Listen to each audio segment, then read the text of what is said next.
नमस्ते। फिर एक बार सुनील भट्ट का आपकी प्यारी श्रृंखला अनमोल गीतों का रसास्वाद में हार्दिक स्वागत। आज फिर एक बार हमें लफ्जों के जादूगर यानी कि साहिर साहब की शायरी से मिलना है। एक महान सोच का संदेश देने वाले इस गीत की रचना सोने की चिड़िया के लिए साहिर ने की थी और सुरों के बादशाह ओम प्रकाश नैयर ने अपनी बंदिश दी थी। मोहम्मद रफी साहब ने अपनी बुलंद और दिलकश आवाज में इस संदेश गीत को अमरत्व बख्श दिया है। वैसे तो कई गीतकारों ने फिल्मों में संदेश गीत लिखे हैं, मगर इस गीत का प्रवाह बेहद असरदार है और किसी भी नाकाम इंसान को मायूसियों के अंधेरों से बाहर निकलने में कामयाब हो जाता है।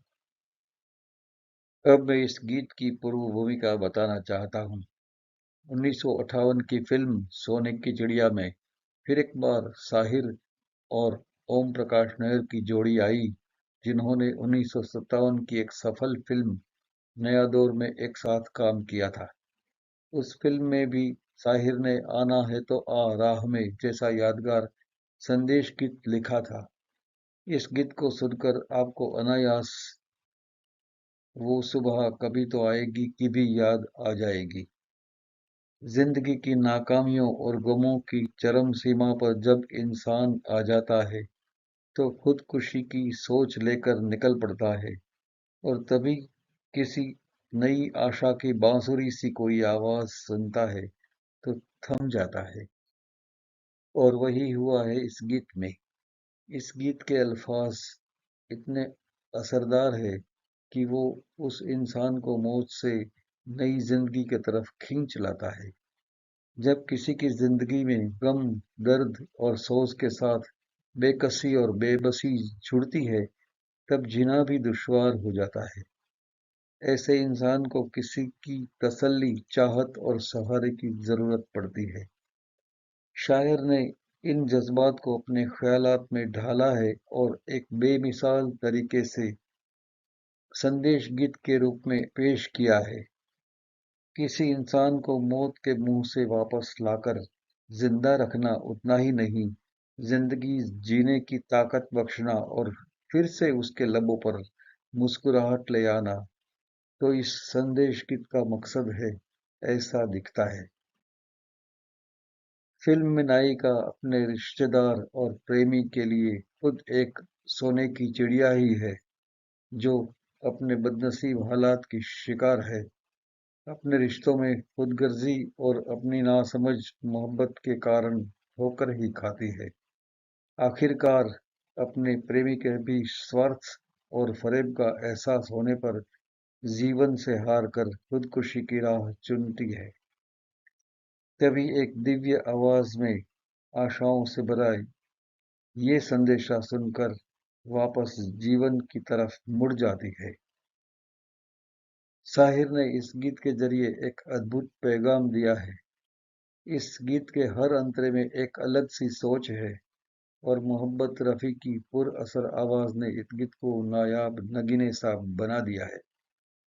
इस गीत के आखिरी अंतरे में साहिर की शायरी आसमान की बुलंदियों को छूती है। इस गीत की शुरुआती साखी भी जिंदगी के फलसफे को बखूबी पेश करती है। इसमें मोहम्मद रफी की बुलंद आवाज में पूरे गीत का मानी और पैगाम बता दिया है, कुछ इस तरह।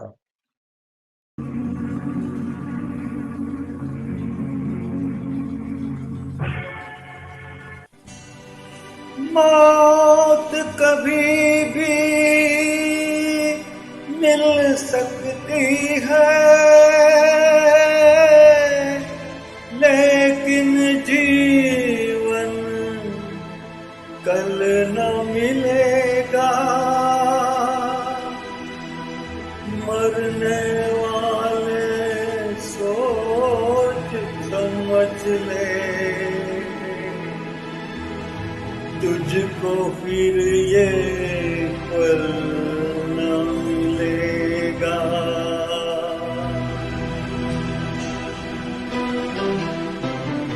रात भर का है मेहमान तेरा, इसकी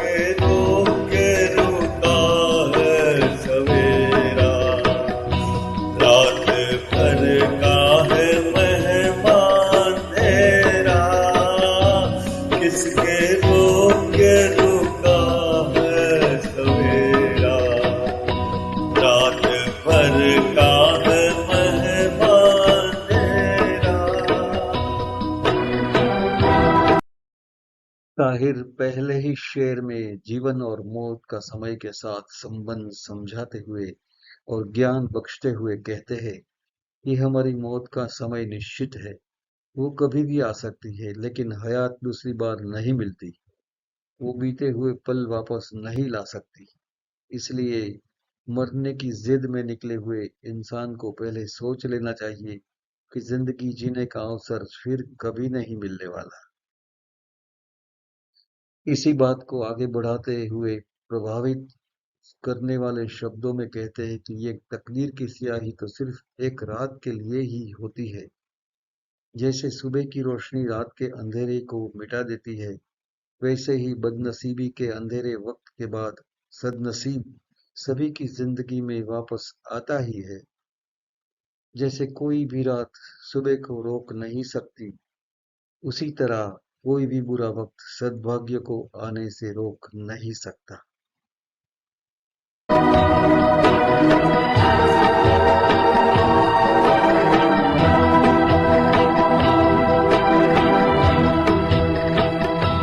यूं ही दुनिया में आकर न जाना, सिर्फ आंसू बहा कर न जाना।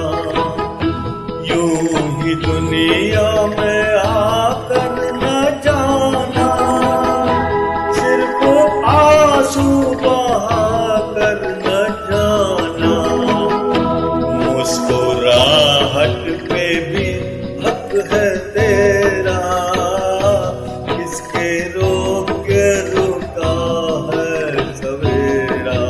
पहले चरण में साहिर सीख देते हैं कि ऐ मनुष्य, ईश्वर ने तुझको इस दुनिया में यूं ही जाने के लिए नहीं भेजा है, कुछ करके जाना है तुझे। तुझे सिर्फ अपने गम में आंसू बहाकर रोकर बैठे रहना नहीं है, तुझे खुशी पाने का, मुस्कुराने का भी हक है। मेरे दोस्तों को ये बात बता दूं कि ये अंतरा फिल्म में नहीं था, मगर ग्रामोफोन रिकॉर्ड पर उपस्थित है। यहाँ पर हमें उनका एक और बगावती संदेश गीत भी याद आता है, जिसमें उन्होंने कहा था, पहुंचकर अश्क अपनी आंखों से, मुस्कुराओ तो कोई बात बने, अपना हक संगदिल जमाने से छीन पाओ तो कोई बात बने।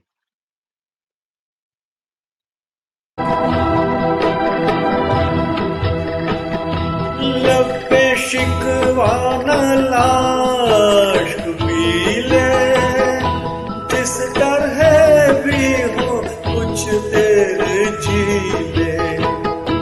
लब पे शिकवा न लाश पी ले, जिस तरह भी हो कुछ देर जी ले। अब उखड़ने को है गम का डेरा, इसके रोके रुका है सवेरा। रात भर का है मेहमान तेरा।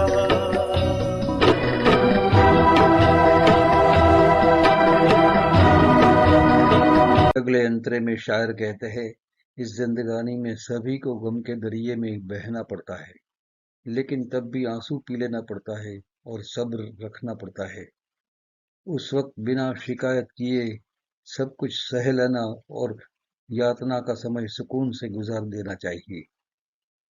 और मन में यही तसल्ली रखना है कि किसी भी गम का डेरा कभी तो उखड़ने वाला ही है, कोई भी गम हमेशा रहने वाला है ही नहीं।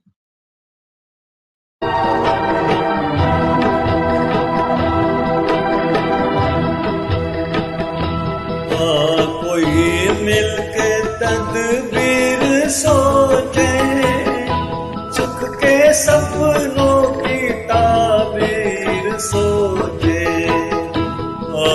कोई मिलके तदबीर सोचे, सुख के सपनों की ताबीर सोचे। जो तेरा है वो ही हम है मेरा, इसके रोके रुका है सवेरा। रात भर का है मेहमान तेरा।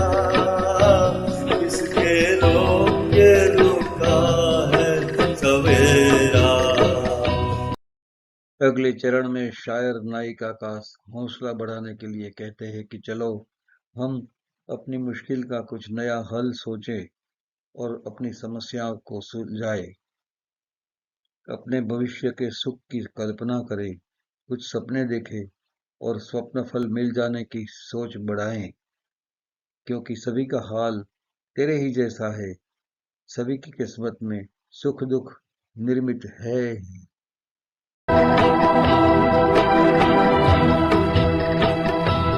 रात जितनी भी संगीन होगी, सुबह उतनी ही रंगीन होगी। रात जितनी भी संगीन होगी, सुबह उतनी ही रंगीन होगी। गम न करे गर है बादल घनेरा, इसके रोके रुका है सवेरा। रात भर का है मेहमान तेरा। हमेशा की तरह साहिर अंतिम पंक्तियों में निखरते हैं और कुछ बेमिसाल सोच उजागर करते हैं। ये वो शेर है कि जो किसी को भी नवजीवन दे सकता है। आखिरी सीख देते हुए कहते हैं कि जब कभी कोई रात पथरीली और विकट होती है, तब भोर हमेशा सुखद, मजेदार और सुहानी घड़ियां लेकर आती है। अतः जीवन में भी ऐसा ही होता है। इसलिए इंसान को हमेशा ईश्वर पर और अपने भाग्य पर भरोसा रखकर जीवन जीना चाहिए। अपनी जिंदगी के आसमान पर आपत्तियों के घनेरे बादल घिर आए हो, तब भी व्यथित होकर उसका मातम नहीं मनाना चाहिए। फिल्म गीतकारों के उच्चतम विचारों से भरे कुछ चुने हुए गीतों में इस गीत ने अपना स्थान पाया है, ऐसा कहने में मुझे कोई शक नहीं है। कई जिंदगानियों को इस दिव्य संदेश ने बचाया होगा, ऐसा मुझे यकीन है। मेरे अजीज दोस्तों, मुझे पूरा यकीन है कि ये संदेश गीत का वीडियो आपको आया होगा। मेरी हमेशा से ये कोशिश रही है कि मैं आपके सामने पुरानी फिल्मों के ऐसे गीत चुनकर पेश करूं जिसकी काव्यात्मकता इतनी बुलंद हो कि आप सबको याद रह जाए। हमारे चैनल की निरंतर बढ़ती जाती लोकप्रियता का यही प्रमाण है, और यही तो मेरी प्रेरणा है कि मैं हरदम महान रचयिताओं के यादगार गीत पेश करता रहा। आखिर में एक बात, अगर आपने अब तक इस चैनल को सब्सक्राइब न किया हो तो जरूर कर देना। नमस्कार।